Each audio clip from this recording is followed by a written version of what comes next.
Time. We're going to come up and then we'll do some announcements. We're going to keep this rolling live because there's a lot to say.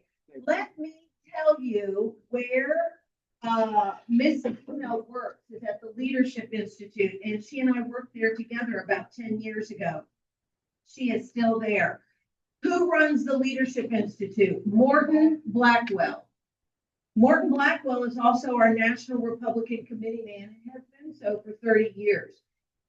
What I take great offense to is having people challenge him in that seat and slander his good name and the efforts he's done. His flagship organization is Young Americans for Liberty. That is his flagship. So he's done more to engage our youth than anybody in this state put together. And for people to attack that, which was Tim Anderson and his sycophants in 2024, is appalling.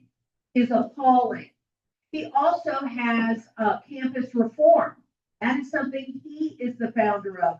And at campus reform, he trains college students to take on their professors and put sound judgment back into our colleges.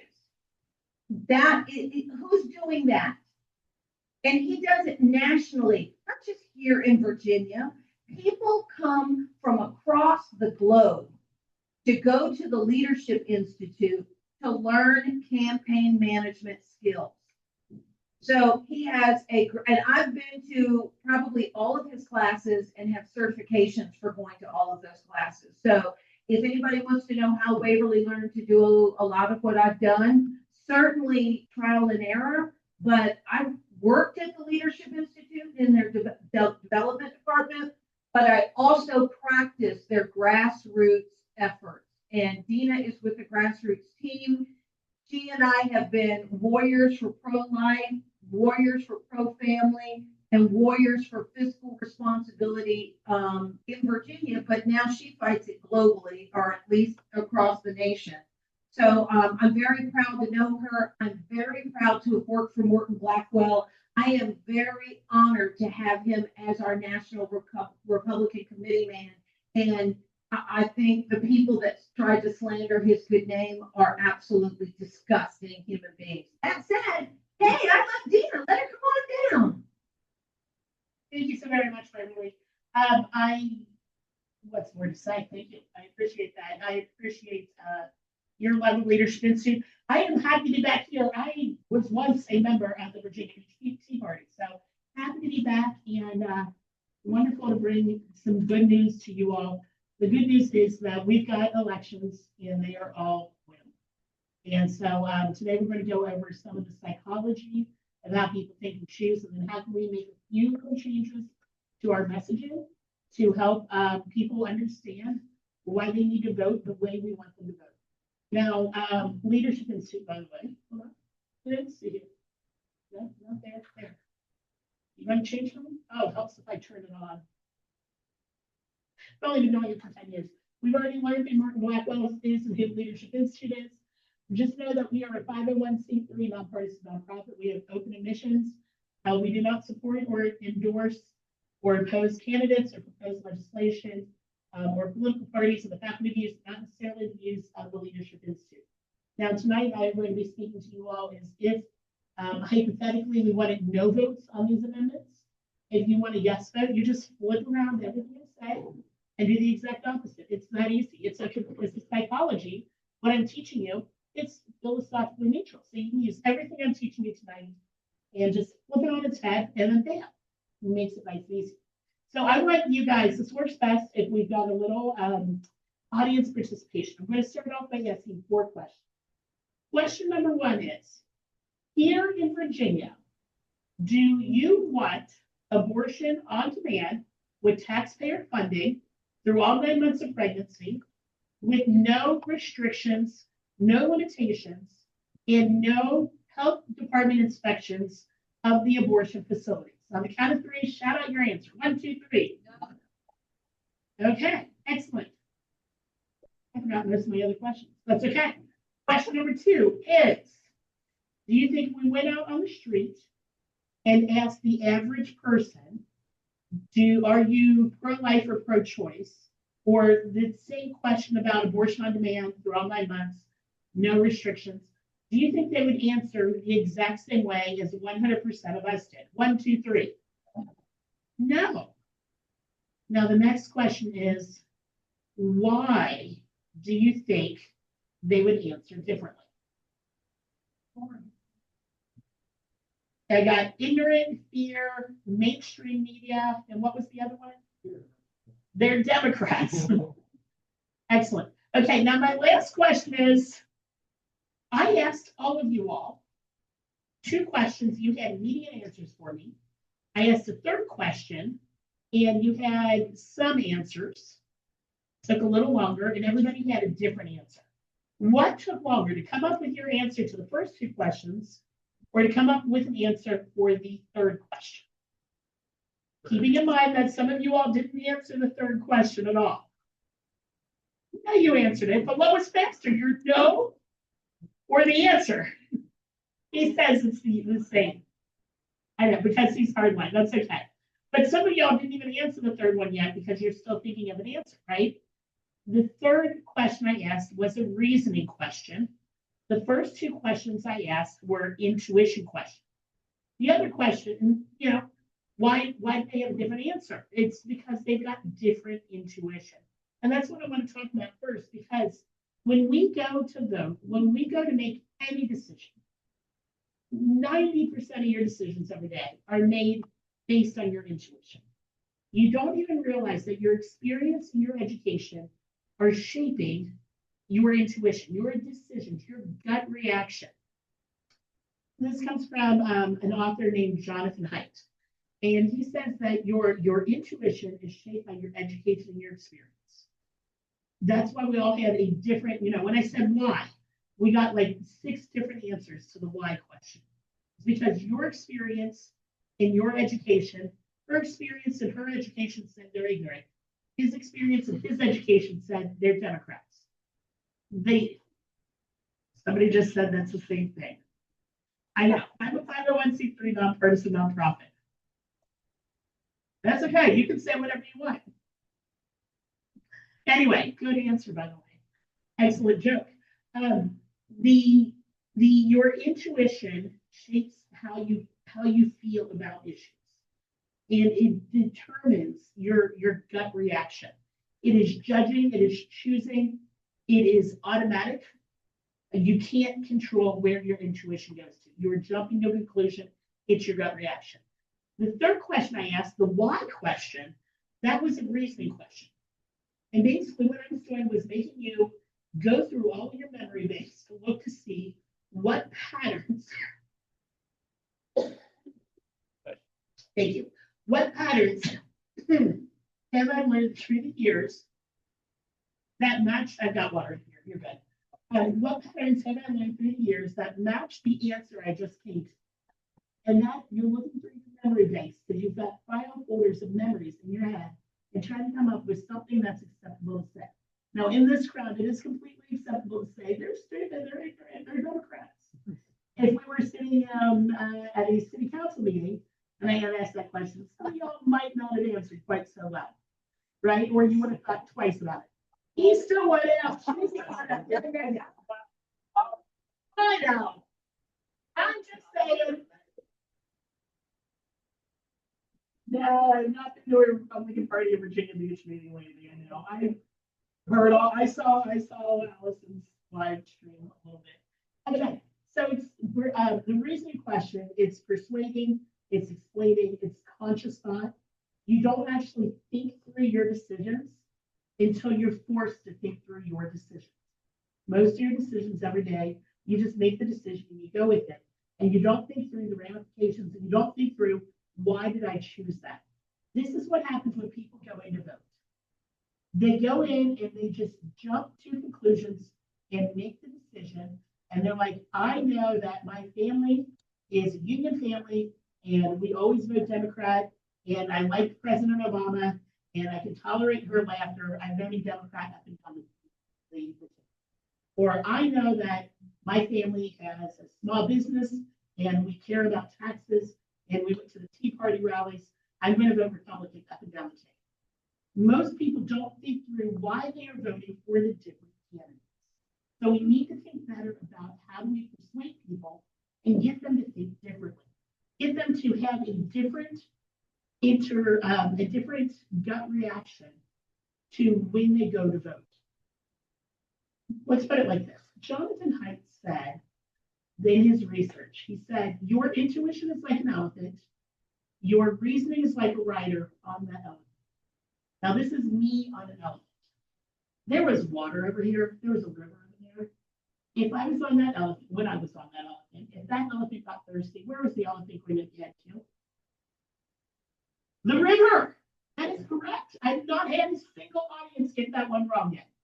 Now, if it is first thing in the morning and the sun hasn't come up yet, and my hair is looking awesome, and I am freshly showered, and I am in brand new clothes, and I have a 3-hour ride to Bangkok today, do I want to go into the river? Probably not. Correct. So I'm going to put a lot of effort to changing the direction of the elephant. That effort is willpower. Now, if it is the end of the day, it is 90 degrees outside, we have been working hard, I need to wash my elephant, I am sticky and sweaty and gross and covered in mud. That river is where we wash our elephants, where we have fun, and it is not the drinking source for the community. Do I want to go into that river? Am I going to let the elephant go into that river? Heck yes. There is no willpower to change it. Our decisions are the same way. I'm going to teach you today how to hijack moderate and leftist elephants to put them on the path we want them to be on, so that they have a harder time thinking, but why do I need to vote yes again? Or why do I need to vote no again? Why do I need to vote for my candidates? I want you to hijack their elephants and convince them to vote for us. Does that make sense? Excellent. Here's how we do it. Well, first of all, I just want to remind you of a few ground rules. Goebbels, you guys all know Goebbels. He said, if you tell a lie big enough, often enough, it becomes the truth. We have to start talking the truth about, I'm going to talk specifically about the amendment fights. You have to talk specifically and tell the truth about the amendments now, before they get to tell the lie that's big enough, and before they get to tell the lie often. To put it in perspective, the gerrymandering amendment fight that's going on right now, the left has got $20 million. The right side has got $300,000. People keep going, why are we on television? Why are we on television? Because the big money hasn't ponied up. Why isn't the big money ponied up? I don't know. That is beyond me, and I don't understand. But the fact is, the more we talk to our friends and family, and the sooner we talk to our friends and family, the more we can convince them that the television is lying to them. Case in point, my upstairs neighbor, lovely, lovely woman, voted for Trump, also voted for Biden, also voted for Democrats, sometimes votes for Republicans. She came to my door a couple of weeks ago and she was asking some questions. And I was like, oh, by the way, you're going to be getting your mail-in ballot. I need you to vote no, because what they're trying to do is gerrymander. And she literally looked at me and goes, what does that mean? And they vote. Yeah, who's gerrymander? So I said, here's the deal. So I said, look, just trust me. It is not a good thing for the state. I said, do you want our congressional districts to be fair? Or do you want them to be written to serve special people? She goes, well, I want them to be fair. I said, okay, then you need to vote no. Because there's a special interest group that's trying to redesign and redraw districts. It's okay, I'll think about it. I'll look into it. A couple nights ago, before early vote started, I took her out to dinner. And during dinner, I showed her the maps. And I said, look, here's 5 different congressional districts that all start at Fairfax and Arlington and Alexandria. These are cities you've never even been in. And this one goes all the way down, stays really small, hits us, and then goes all the way down to Yorktown.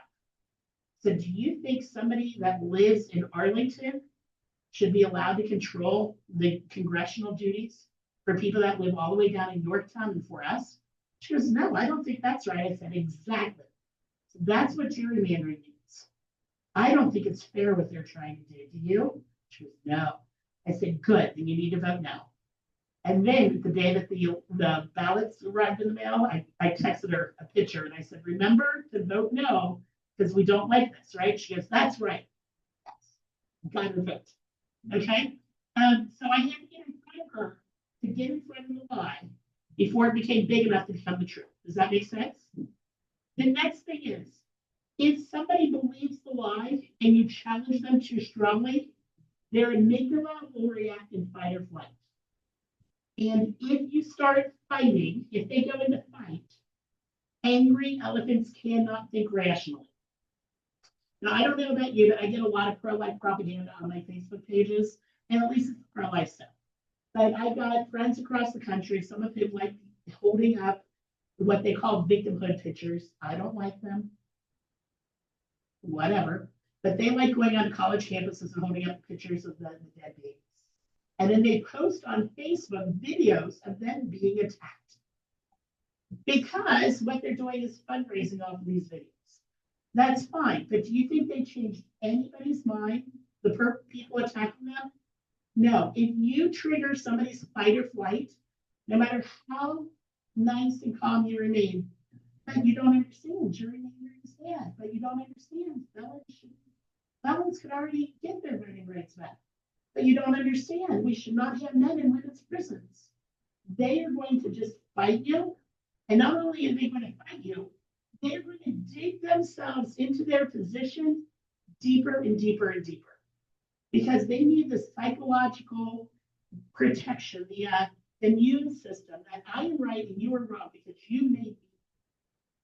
So I want you guys to work really, really hard. And I know for some of you, it's very difficult. I'm just kidding with you, sir. For some of you all, it's difficult. For some of our friends and family, it's difficult not to pick fights over politics. But during the elections, I need you to be as reasonable as rational as possible. Because what we want to do is hijack their element, not upset their element. Does that make sense? Okay. And then here's the other thing. You could be working on somebody and get them moving in your direction, and all it takes is one piece of evidence to bring them back to where they came from. So for me, I've been running around the country trying to talk to people, pro-lifers mostly, about why pro-lifers want to help women. Why? Because when you talk to somebody who's moderate or leftist about abortion, they say, well, what if my daughter needs an abortion because she would need it to drop out of school? What about the woman who's XYZ? What about the woman who does this? What about my daughter? What about my cousin? What about my aunt? They never talk about the baby. Unfortunately, most pro-lifers talk about the baby. But life begins at conception. There's an intrinsic, special, precious right to life that we need to protect. Let's talk about the baby. Let's care about the baby. We care about the baby. If you only talk about the baby, they think you don't care about women. So I've been going around the country talking about how pro-lifers serve women. Just today, I was at a pregnancy care center in Farmville, Virginia. They got ways to get out of sex trafficking. It's hiding in their bathroom. Why? Because men don't go into the bathroom. And the woman who, like in sex trafficking, there is always a woman that escorts the sex slave to the clinic visits. She is not allowed in the bathroom, giving their sample to see whether or not they're pregnant. Right? So we separate out the what's called the bottom, who works for the sex trafficker, from the woman who's being sex trafficked. And when she's in the bathroom, she gets information on sex trafficking and how to escape and how to privately tell us whether or not she's being trafficked so we can get her out of there safely and into authorities and into shelter. Does that make sense? So I talk about this stuff, about how we care about women, how we're stopping sex trafficking, how we're saving sex slaves, how we want to make sure that women on college campuses have got housing for pregnant and parenting students. We talk, I teach people how to talk about how we serve women. And then what happens? People come into some states like Georgia, like Tennessee, and go, "Yeah, we should put women in jail." Even worse, they go into South Dakota and go, "And we should put women to death if they get an abortion."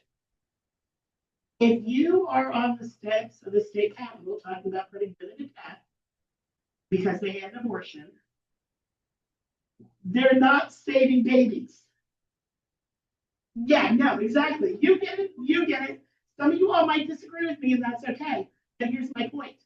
I can talk till my face is blue and get people to go, "Yes, you're right. You guys do care about women. You are serving women. You are helping women. You are serving families." The moment somebody shows up and starts yelling about, "We want to put women in jail," or "We want to put women to death for having an abortion," they go right back to where they came from. And not only that, they get pissed off, use my language, and they go out and they tell all their friends and family to vote for the abortion amendments, because the only way to stop those efforts is to put it into the state constitution. So where's the compassion? So between now and the election, if you happen to be an abolitionist, please stop. We have to win this election first. Okay? And I'm going to show you how we do that today. By the way, this is called the Overton window. You guys are all familiar with the Overton window? Say yes! Oh, I got a couple notes. Okay, so the Overton window is this idea that on any public policy, you can draw a line from left to right. And over here on the left, I always pick on Whoopi Goldberg. She is, it doesn't matter what it is, she's left. She says, "I've had 9 abortions. I am just fine. I did well. You should be able to get an abortion through all 9 months of pregnancy with no excuses, and it should be tax funded," right?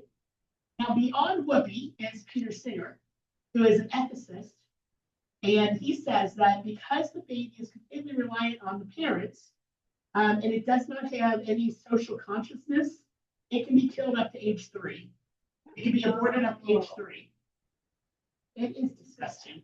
And then over here is me.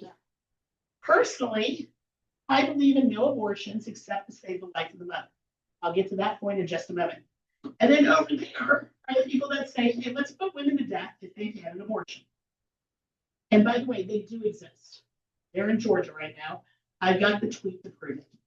Okay? So somewhere along this line is a window of what I'm willing to accept for myself and what I'm willing to accept as public policy in the state. So for instance, when I'm in Massachusetts and I'm talking on this, I said, what is it that we can accomplish here? And my window starts at no abortions ever, and it goes all the way over to, can we just get the leftists to agree to, if you are seeking an abortion because of rape, the baby's remains need to be turned over to the police, that it can be tested, and the rapist can be arrested. That sounds like a pretty sensible thing, right? Now, the women in Massachusetts said, "My friends will never go for it because it might deter a woman from getting an abortion." What they will go for in Massachusetts, this is amazing, is because coerced abortion is already illegal. There is a group, a bipartisan group, Democrats and Republicans, working on making sure that doctors are mandated to screen for coerced sex, i.e. rape, and coerced abortion before doing an abortion. How amazing is that? Because the woman, they're saying, well, the woman doesn't want the abortion, but her boyfriend or her pimp is forcing her into it. We should be able to rescue her from that situation so she can have her baby. And even the Democrat women support that one. That's where their Overton window is. Does that make sense? So when you're talking to an audience, in order not to sound crazy, you've got to figure out where their Overton window is, and then talk just to the right of the Overton window. Because if you sound too crazy, you spring back and undo all the good work that everybody else in the Tea Party has been doing. Does that make sense? Awesome. So please don't be crazy. This includes on guns and on taxes and everything else. Okay? Cool. So we've got the elephant rider, willpower. Let's get back to this. So if I want to get the elephant on my path, how do I do that? When you're talking with somebody, there's a very short amount of time in which they'll actually listen to you. right? Back when I moved from Hampton Roads up to Northern Virginia, I was looking at potentially dating this guy who lives down here somewhere, Norfolk. And on the phone, he talked to me about auditing the Fed for 45 minutes while I drove through Virginia.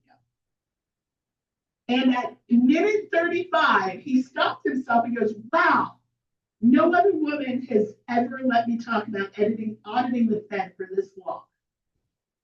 And I was like, neither would I, dude, except that I'm driving. Right? Do I accept that I was stuck in the car going nowhere really fast? I did not get a ticket that time. Except that I was stuck in the car going nowhere really fast. Do you think I want to talk about auditing the Fed for 45 minutes? No. The amount of time I will let somebody talk to me about auditing the Fed is maybe 3 minutes total. Right?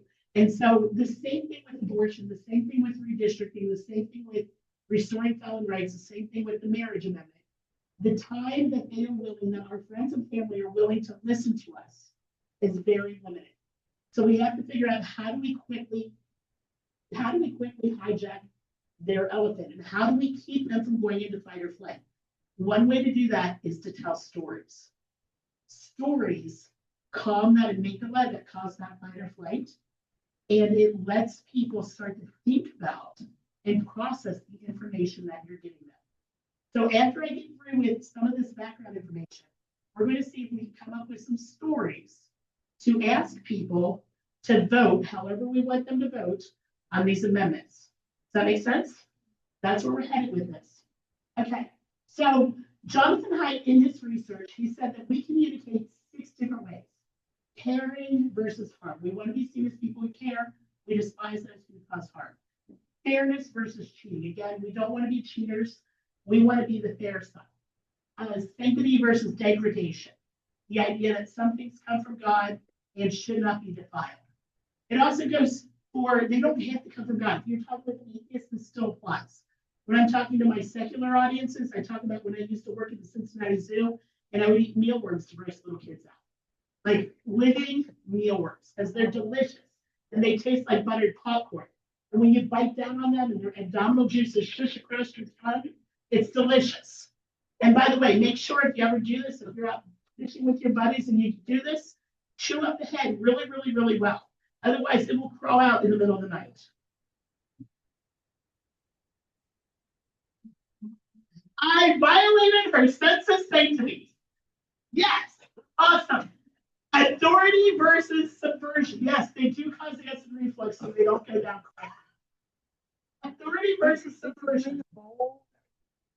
You could put and mealworms, yes, they're delicious. Yeah. Low in fat, high in protein, yummy. Authority versus subversion. Waverly is in charge. If I get too gross or if I go over time, she will steal the microphone from me, right? Because I have to pay attention to authority. Loyalty versus betrayal. We want to be seen, we want to be loyal to the people around us. We dislike betrayal. And then finally, liberty versus oppression. Now, liberty is not just Americana liberty. It is rights. It is freedom. It is freedom from oppressive corporations. It is freedom from oppressive bullies. And during the first term of President Trump, what did they call him every day for 4 years? A bully. Yeah. And it worked because everybody went to the polls and they were like, well, we're tired of this bully. And they went and they voted for something else. And then we went, well, we're tired of these oppressive COVID regulations. They went and they voted for something else. There you go. Do these make sense? Now, in his research, let's play a video first, apparently. Let's see which of these, care, fairness, sanctity, authority, loyalty, liberty, we can see in this commercial, this political commercial. And a commercial like this is probably headed our way. Here we go. Come on. That no parent should have to make. I had a 3-year-old son at the time and a husband who needed me to be very much still alive. And if I didn't have an abortion, they would be without their mother in their life. But if this constitutional amendment passes, no one in Kansas will have that choice. They could get any abortion with no exception, even in cases like mine. That's my story, and I'm not alone. Vote no. Okay, let's see what we saw. Who saw any one of these? If you saw it, shout out. I don't know. You saw pretty much everyone. Yeah. Did she care for someone or something? Yes, she cared for her family. She cared for herself. She seemed to still care for the baby that she killed. Was what happened to her fair? No, the very first words were that you guys missed was, it's a choice no woman should ever have to make. It's not, she was saying it's not fair that I had to make this choice. Is there a sense of sanctity somewhere in that? Did anybody pick up the sanctity message? This one's a little harder, but to me, she's holding a little baby's footprints. And it reminds me of the footprint prayer, right? And it says you tiptoed across into our world and you left footprints on our hearts. Kind of a sanctity message. Somebody said the sanctity of the family once upon a time when I showed. Okay, authority. Did she or her doctor have the authority to make this choice? Yes, they did. Loyalty. Was she loyal to anybody? Her family. As a matter of fact, she said, I had a 5-year-old son and a husband who needed me. And when she's saying that, they're showing a picture of her and her husband and her son and another little girl. So the message is, and look, we were able to have another baby afterwards. And then liberty. Was there a liberty message here where somebody tried to take away the liberty? Yeah, she talked about her rights. I would not have the right to do this. You would, even in cases like mine, you would stop me from doing this. What's interesting is back in 2019, December 2019, the heads of the major abortion organizations got together and read Jonathan Haidt's, the one that I just taught you about, The Righteous Mind, Why Good People Diverge on Politics and Religion. And they left that meeting, and the heads of the major organizations stopped saying, my body, my choice. And they started saying healthcare freedom. They changed the messaging, and then suddenly they're giving a message that sells better to the audience. And here's why. I'm going to show you. So Jonathan Haidt, in his research, in that book that he published, he asked people, how much do you endorse or reject each of these messages? And when he compared it in Western civilizations to where people said that they were politically, this is the chart that shakes out. So the more left somebody is, the more they strongly endorse caring and fairness, and the more they reject sanctity, loyalty, and authority. Now, people think moderate is where they cross, but it's not. You can see authority is above the 50% line. Loyalty is above the 50% line, but sanctity is still just below and rejected by even moderates. And yet for 60 years, the main message of most pro-lifers is what? The sanctity of human life. Exactly. But does that sell moderates, liberals, and very liberal people? No. So when we go into this election in November, we can't say vote no to protect babies' lives, because that won't sell the people that we need to vote with us. Now, social conservative. I love God, I love guns, I love babies, I love the military. That's where they all cross. And then you've got some very conservatives, like the Amish, like the Hutterites, like people that go to church multiple times a week, homeschool their kids, et cetera, et cetera. They put a higher emphasis on authority, loyalty, and sanctity, and just a little bit lesser emphasis on caring and fairness, but it's still above 50%. I ran into a group of these guys. I went to a college back in 2020 that was based in a church where they were teaching street preachers how to street preach. So they were literally taking young men and women and teaching them how to go out on the street corners and go, this here. And my job was to teach them how to be normal and go door knocking. And when I got to the slide, they said, of course, Tina, because Jesus, sanctity, calls us to feed the poor. So pastor, authority, set up a food bank so that we can serve our community. Loyalty. If we let the government do it, they don't do it in a way that's fairness, and they give us really bad quality food. Caring. What? Unless they're in Minnesota. Yeah, but these guys were actually like not breaking the law. So, just saying. Now, one of them is missing, liberty. Everybody responds positively to liberty messages. So anytime you can work a liberty message into your stories, that's a good thing. And anytime you can do a caring and a fairness message, you're going to hit most people. Now, is there anybody here who considers themselves a big L libertarian? Chris Brown, but he's not here tonight. Yes. Hi, Chris. I'm sorry I missed you. I know we used to have a lot more libertarians. You're a libertarian? Okay, that's fine. He's probably looking at this going, I don't care about caring. I know. It's okay. You care. No. Listen to me. The first time I showed these slides, and I mentioned the libertarians, the head of the Libertarian Party in Nevada said, but Dena, I run a food bank. I care for the poor. And I said, listen to me here. I said, pretend like I'm running for mayor. Because I care about the people, he's like, just stop. I don't want my government caring about people. I said, exactly. Libertarians love liberty and they love fairness. They don't do caring very well. But that's okay. Yeah, it makes sense, right? You don't want the government caring for people, do you? Right. No, yeah. And Diana's the other one. Diana's like, right. Yeah.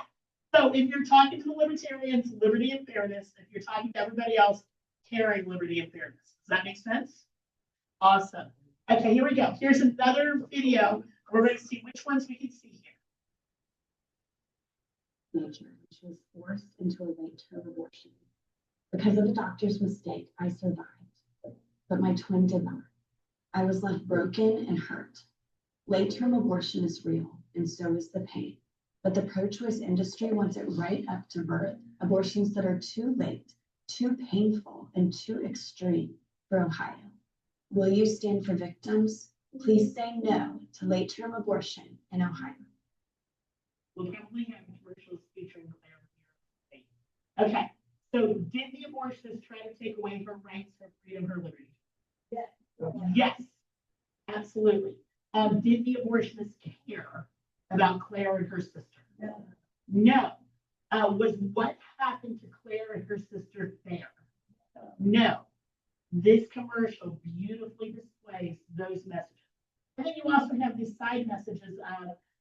They have the authority to do this, but we're trying to take away that authority because we want to protect kids. We have the loyalty that Claire has to her sister, and then we've got the sanctity of the womb being violated. But the major messages were he caused harm. And you see the baby, and she's got her leg in a brace and all this other stuff because he hurt her and he killed her sister. The abortionist caused harm. The abortionist took away the liberty. The abortionist was unfair. He cheated her out of life. Does that make sense? And those are the strongest messages we can get. And one more, just because it's good. Here we go. Yes, I am Rick Weller, and I'm not. I'm a survivor. When I was a young girl, I was trafficked, drugged, and raped. The traffickers forced me to have multiple abortions. Last year, I begged Governor Pritzker to preserve the right of parents to know if their daughters were about to undergo an abortion. Governor Pritzker didn't listen to me, but I hope that you will.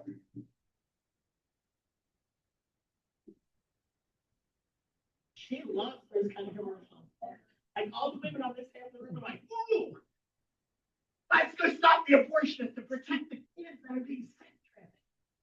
And her too, and the gentleman too. Thank you very much. I appreciate that. Yeah, we want to repeal Pritzker. Absolutely. I heard this as a radio ad driving down the road in Illinois, and I had to pull over to the side of the road, and I immediately looked for it because I was like, I am not letting this one get away. What a great and powerful ad. Because did Pritzker take away parents' rights to know what's happening to their daughters? Yes, he took away their liberty. Did Pritzker care about women and girls who are being sex trafficked? No. They said they heard that women and girls are being sex slaves and that abortions are being done on them against their will and nobody is stopping it.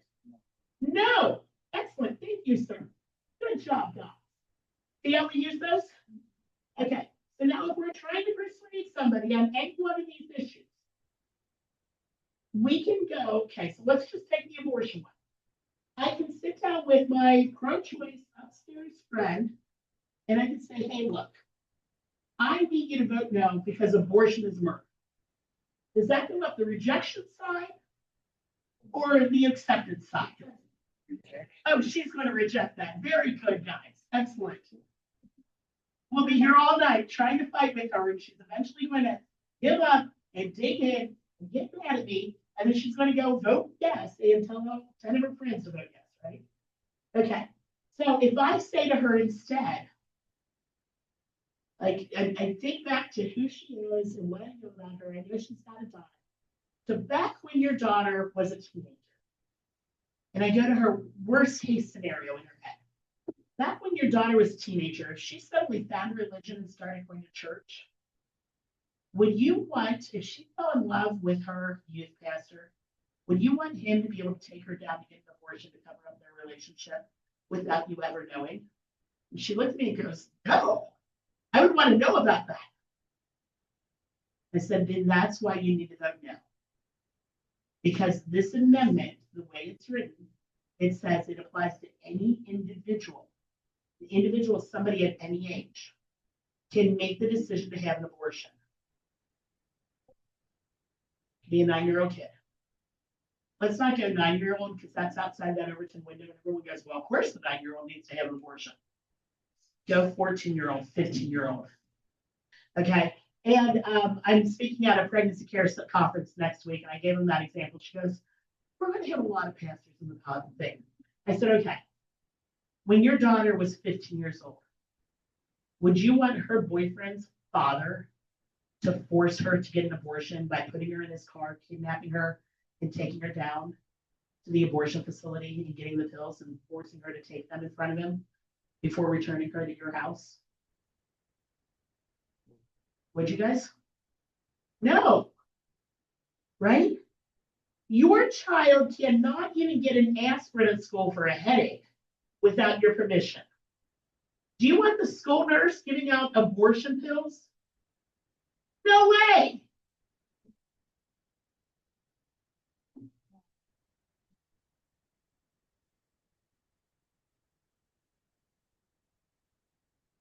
So episode of the pit today, mom didn't know, so her aunt was taking her to the emergency room to get the abortion pills.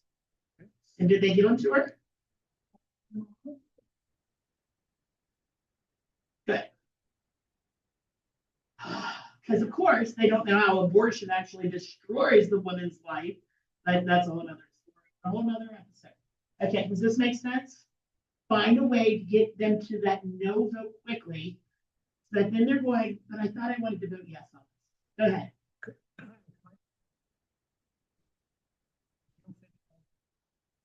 Sure. Come on. Oh, yep. Use the mic though. Okay. I'll tell you what, let's describe that because I've got a couple other and different things to get through. So let's go through.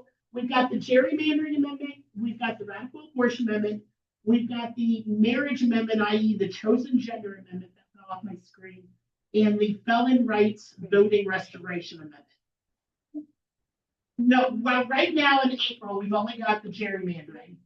But you need to start talking to people now about these other ones. And by the way, vote early. Who here has already voted for the April election? Excellent, excellent, excellent, excellent, excellent, excellent, excellent, because I did before I left town. We'll get into why to vote early in just a moment. Don't shake your head at me, dude. Okay, gerrymandering. I'm also calling it the Arlington and Fairfax Congressional Representatives Act. Okay, do we want Arlington and Fairfax to have 5 out of the 10 total members of Congress? No, they shouldn't have any. I mean, they should have 2 because they're big population centers, but they shouldn't have any. Things you could say. We already have a nonpartisan commission that decided on these lines. Very good. Try not to use the word fair because the amendment says fair. We don't want people walking in and saying, I need to vote for the fairness because we already have fairness. They look down and they say it's about restoring fairness, and then they write fair. I know it should be.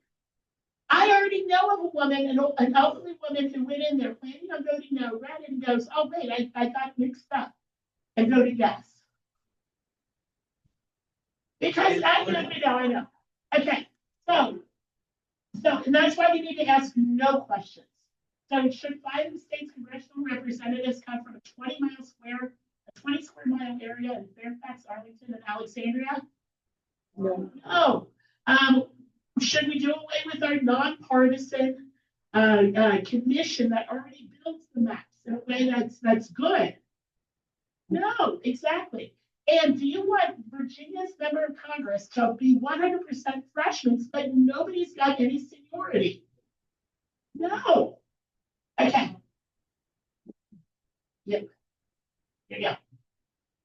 I know, but they're okay. So does anybody want to give a chance to give a caring, fairness, and liberty message about why to vote no? Does anybody want to give a try at it?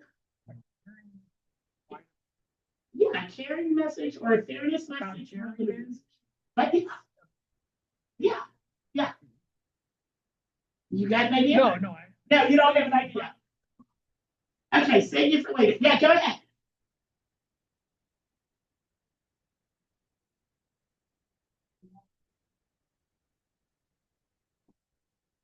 Okay.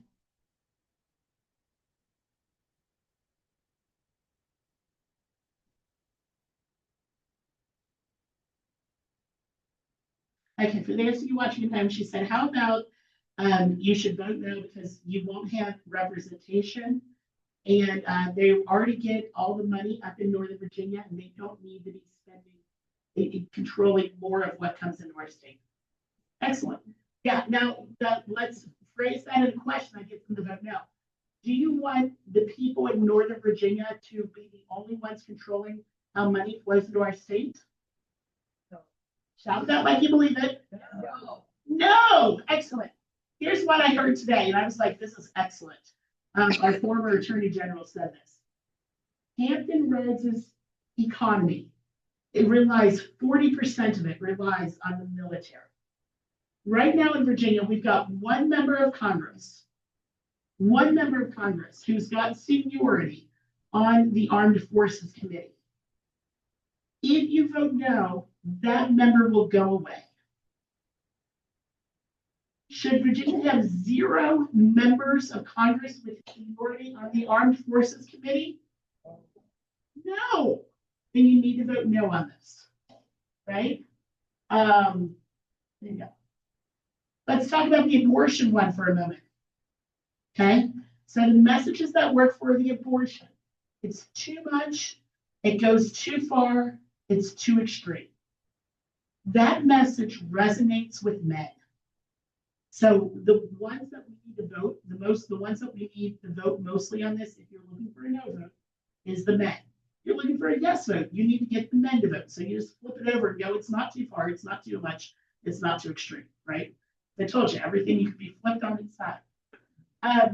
Medical protections that women currently have become unconstitutional. If this amendment passes, the state will not be able to go in and do health inspections on surgical abortion clinics. Because it's already happening in Kansas, it's happening in Michigan, it's happening in Ohio. Because that's a terrible thing. Look at that. We just violated his sense of sanctity on this one so strong that he had to speak out. Well, no. 30 minutes. How about this? 30. Hold on, ladies. Watch this one. How many of you all want to cross your legs when I say dirty speculum?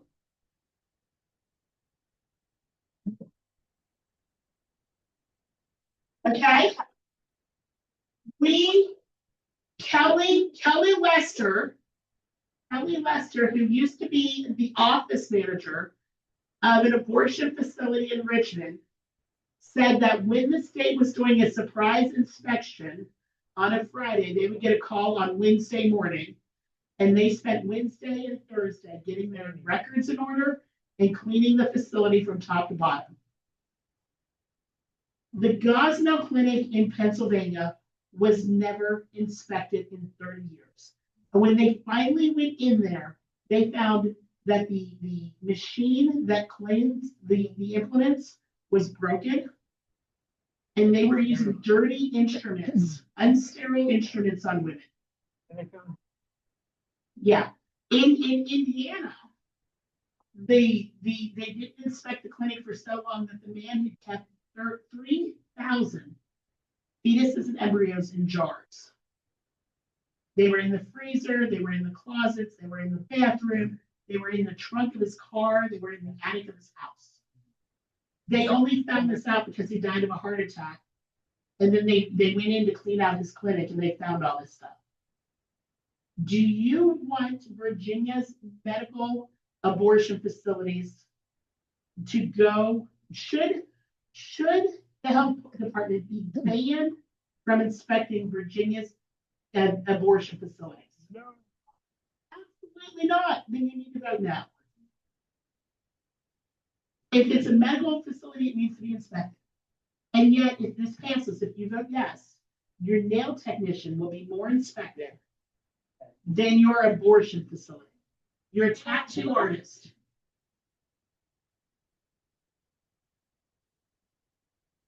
Thank you. There you go. It will take away parental rights. It will prevent the state from ever passing any laws like they're trying to pass in Massachusetts that would prevent men from forcing women into abortion.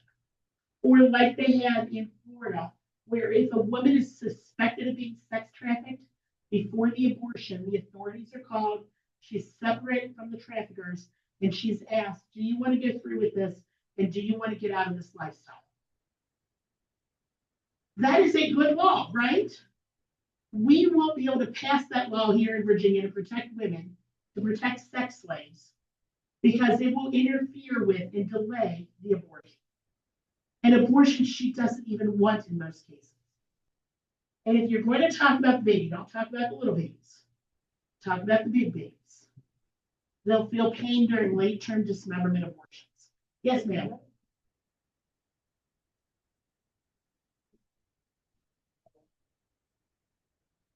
I have no clue. And you know what?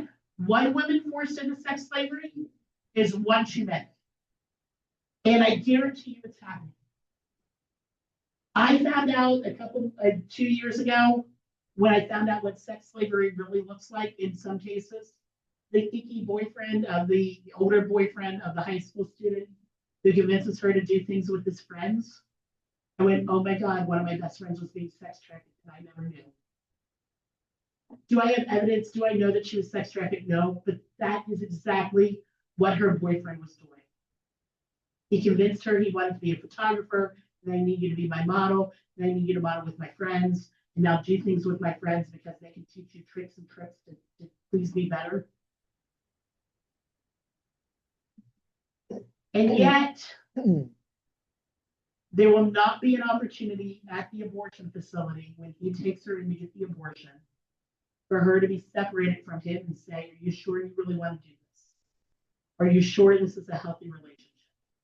Because A, they don't do it already, and B, any law that we pass would be ruled unconstitutional because it delays and interferes with the law. Oh, it's so bad. Okay, so something you can ask. I'm sorry. Does anybody want to give me a story or a question you might ask your neighbor to get them to vote no?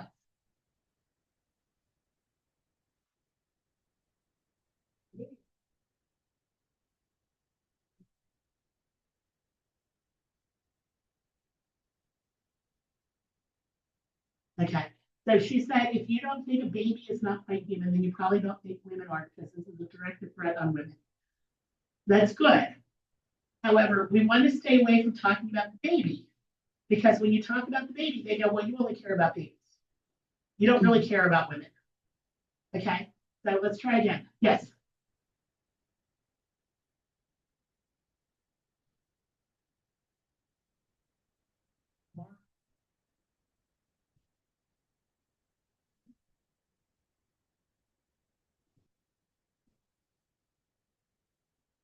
Excellent. And you know what? I dropped a bullet point for space.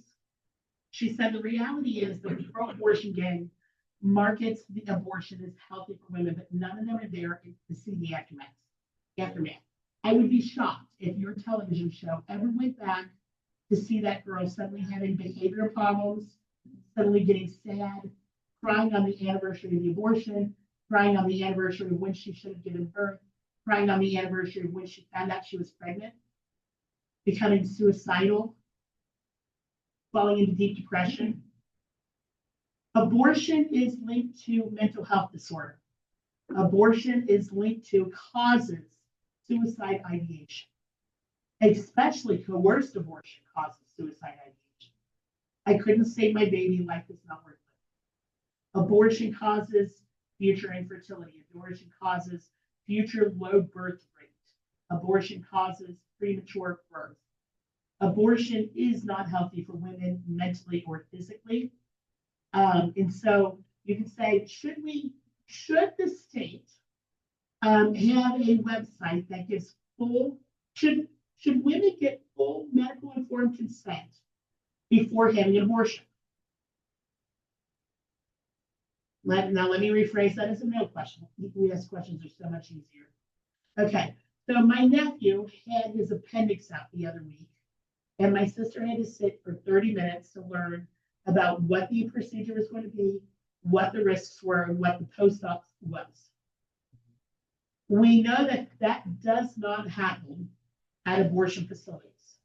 You can now get the abortion pill over the phone without a medical exam at all to even prove that you're pregnant or that prove that you don't have an ectopic pregnancy. Should the state be barred from ever passing, should they be banned or prohibited from ever passing a law that requires full medical informed consent, that women understand what's about to happen when they have this abortion? No, because abortion is way more serious than having your appendix out, right? My nephew will never fall into deep depression because his appendix is gone. Oh, woe is me. He's already forgotten about it. So that's the no question. You get them to answer the no question. Yes, ma'am. Abortionists,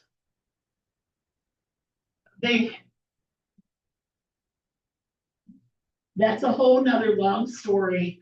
But by and large, I think that like 5 years ago, Planned Parenthood reported that they had up two adoptions in the entire United States. Yeah, something like that. So, yeah, something like that. Okay, so you could say something like this. Coerced abortion is illegal. Sex trafficking is illegal. Should the state constitution block a law that mandates doctors screen for sex trafficking and coercion before the abortion? 1, 2, 3. No. And that's why I need you to vote no. See how that hijacks their elephant? Even the most leftist woman goes, I don't want coerced abortion. I chose my abortion, and so my daughter should be able to choose abortion. But I don't want her being forced or coerced into it because somebody else wants her to have an abortion. Because that takes away her right. My body, his choice. Okay? Yes.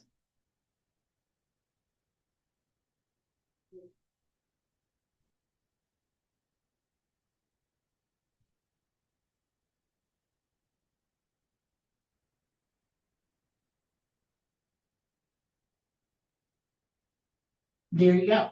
So she said, what if I said it like this? Or I'm paraphrasing what she said. Do you think that your children should be able to come to you with any problems they have? Yes. Should the state help your child hide their choices from you? No. Well, that's what this amendment does. You can also put it like this. Do you want your daughter's boyfriend's father forcing her to get an abortion without your knowledge? No. Even if you want her to get the abortion, don't you want to be holding her hand? Holding her hair while she gets sick? If I'm talking to a leftist who is pro-abortion, like, yeah, of course I want that. Then you need to vote no, because this will take away your ability to know that your daughter is about to get an abortion. So you're not there to help her. And then when she gets mean and defiant and angry, you don't know why. He had a true story. I'm gonna tell you a true story. This is part of a lawsuit that's going on in Minnesota right now. A small town girl, small town boy. She was the preacher's daughter. He was the pastor's son. When they became pregnant, he got down on one knee. No, sorry, I'm getting two different stories mixed up. They went to his father to say, hey, Dad, we want to go to college together. We're pregnant. Will you help us get an apartment so we can raise our baby and go to college together? And the dad said, what the hell? Are you kidding me? Somebody's over the Jewish person.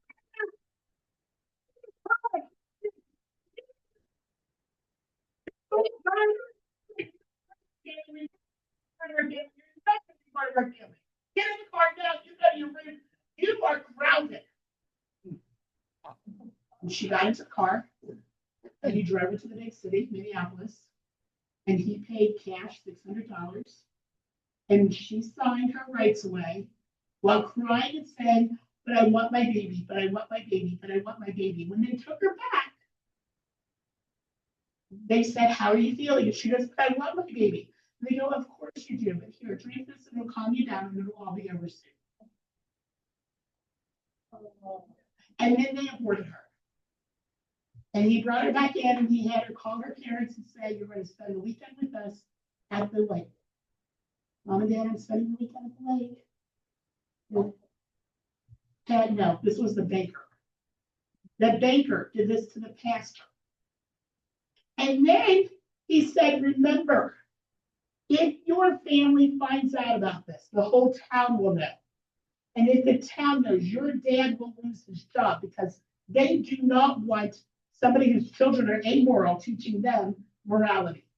And if your dad loses his job, your mother and your little brother and sister will be homeless that day because the house you live in is owned by the church. Do you want that? No. Then you tell nobody what happened. And he took her home Monday after school and she went running upstairs. And Mom said, how was your weekend? And she goes, I don't want to talk about it. And Tuesday she went to school and she came home. How was your day? I don't want to talk about it. Wednesday, Thursday, Friday, this went on for 3 weeks. She finally did tell her parents what happened. She wrote them a note that said, I got to be with my baby, which she dropped when she hung herself in the ceiling. Yeah. True story, happened in Minneapolis under Governor Walz, when Governor Walz took away parental rights to know that their daughters were getting abortions. Do we want the teenage girls in our state to be coerced into abortion to the point where they become suicidal? No, we don't want anybody coerced. And you need to vote no. Okay? By the way, never call it an abortion ban. That drives people to vote for abortion. It's if you're going to talk about laws that protect women and children, it's protect women and children, not abortion bans. And don't call them clinics and don't mention Planned Parenthood. Planned Parenthood has got such a strong brand. Talking about Planned Parenthood will make people vote for abortion, even if they don't like abortion. They go, well, that's where I went to get my pap smear the first time I had a pap smear. They took really good care of me. Oh my God. Now it's like, that's where I went to get my Botox. Because they're adding in Botox and facial surgery stuff. Made up the difference. I am not kidding on that one. It made the news last week. Okay. Just 3 more slides, okay? By the way, if you do have to talk about abortion as healthcare, you say, of course, miscarriage care, ectopic pregnancy treatments, and emergency medicine are always available. And here in Virginia, abortion is available through 28 weeks already. So you don't have to worry about that. But because of medical advancements in the past 5 to 10 years, after that 28 weeks, she can still get an abortion. Just 3 doctors have to sign off on it. Or a good doctor can now treat the mother for any medical condition. And if the baby dies in that treatment, that's a tragedy. That's not an induced elective abortion. Okay? Yes, sir.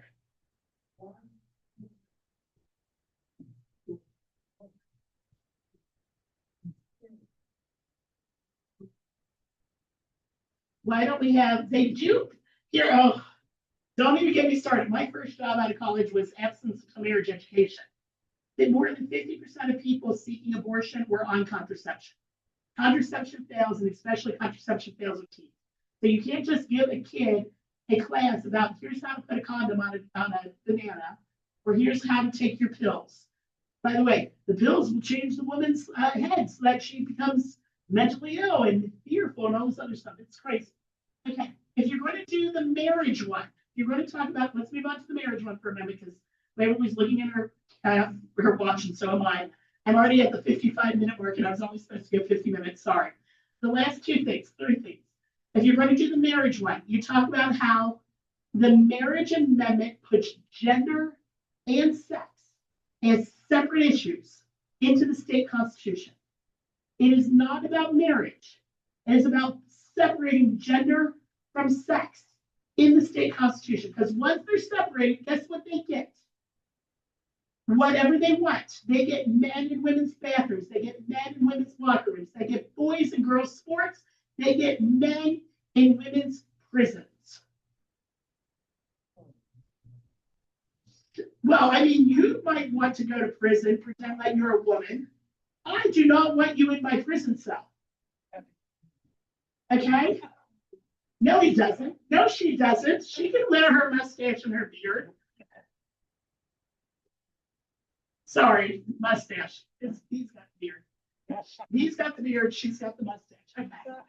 Do you want a convicted rapist transferred to the women's prison where they are locked where they're locked inside of cells with sexual assault victims? No.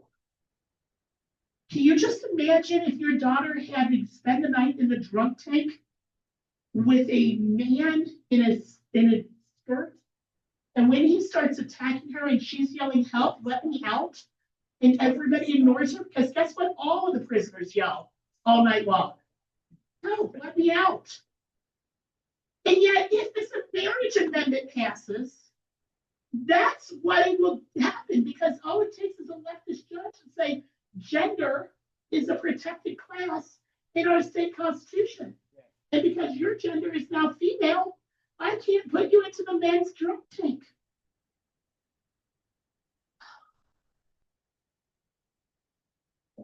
Okay, and if you're going to do the felons ones, talk about victims' rights, it's a heinous crime, and there's already a system in place to restore rights. But it's done on a base-by-base, a person-by-person basis instead of just a wide swath. One size fits all. If you want to get your rights back and you're a felon, you can apply and you can get your rights back. Yes, you can. We don't need this constitutional amendment. And so, should a felon child abuser be able to run for school board? No. You don't want him going in and reading to the kids? But he's got his rights back. But he's going to be in school. He's going to run for school board. She is really against this one. So anyway, I'm just saying that's how you get people. If you want the no vote, that's how you get the no vote. Last thing is step one: do something. Donate to these campaigns. Dialogue. Talk to as many people as you can. Pull out your cell phone and start texting your friends and family. Tell them to vote no on every amendment in your doors. Number two is knock on doors, phone calls, text messaging. There you go. And step number three, participate in the process. This is me and my fourth grade girls' basketball uniform. Before this year, we played on an itty bitty court, and we never got to practice 3-point lines, 3-point threats. But all of the girls that we played against had big courts, and they practiced 3-point throws from the time they were kindergartners.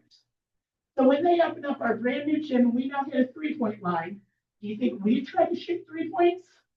No, because we couldn't make them because we never practiced them. Do you think we won very many games that year? No, because the other girls were making 3-point shots and we were not. Playing by the rules on the court, and the rules on the court right now say you can vote early. So I want you to vote early. Why? Because if you vote early, we take you off the rolls. There's fewer people for us to have to reach on election day, which means we've got fewer volunteers needed on election day. Okay? Why else? It saves us money. They set aside money to get you out to vote. The sooner you vote, we can take that money and go find somebody else. So in the last presidential year, it was $100 per voter that they planned on. If they really went and voted on the first day, there's still $99 left. That means we can go find a voter who we had never planned on reaching and throw that $99 at her to get her to vote. But if Waverly waits until the last day to vote, guess what? I've spent all my $99 on her, and I never get to try to find this one and reach out to her. Does that make sense? Save the campaign's money, help them go find new voters, vote as early as possible. Also, it locks in your votes so that nobody can steal it because you went down to the courthouse and you cast your vote. Nobody else can get your vote now. It's locked in. And if God forbid something happens to you, you would vote in. I always said that, and I would make the joke, the dark humor joke, don't die. We don't want you to die before election day. And then I was down in the villages, and the head of the Federated Women of the Villages nudged her friend and said, you got to tell her the story. And afterwards I said, can I use the story? And she said, yes. She and her husband waited until election day to vote because they were going to be working as judges on election day in their precinct. So they don't have to go vote early. They can vote on the day of the election. They both got sick 10 days before the election. They both had COVID. She recovered. He kept getting worse and worse and worse. On election day in Florida, in order to vote, you have to get an affidavit, drive to the county courthouse, pick up the ballot, come back, vote, take it back to the courthouse. So that's what she did. She left his bedside. She got his ballot. She cast hers as emergency ballot. She brought his ballot back. They had to find a doctor. First, they had to find a doctor to sign the affidavit saying he was in the hospital and that he was still alive enough to vote. Then they had to find a doctor to witness him voting. He cast his ballot. Then she had to leave again. The hospital was 45 minutes away. So 45 minutes, vote, 45 minutes, 45 minutes. She came back and sat with him for 20 minutes before he passed away. So instead of spending his last hours with him, she spent his last hours trying to make sure he voted. Don't do that to your loved ones. I found myself just on Wednesday before I left on this trip, only 8 miles from the county courthouse. That morning I had woken up and said, I can't make it. Manassas is too far from Quantico. It's an hour away. I'm not going to go up there. Then I had an emergency eye appointment and I found myself 8 miles from the county courthouse. 8 miles, 18 minutes. Okay, fine. I drove up, I cast my ballot. Why? Because if I died on the road tonight, and there were twice where I thought, holy crap, my number's up. My vote counted. If I die in a plane crash tomorrow, my vote counts. If I die in Missouri next week, my vote counts. Why? Because I cast my vote. Please do not waste your vote by not casting it. Okay? That's all I have for you tonight. Thank you. Always count on for her to give us an amazing presentation. That stuff was awesome. Thank you, Dena. Thank you. That was great. And who does love the Leadership Institute? Right? Nobody?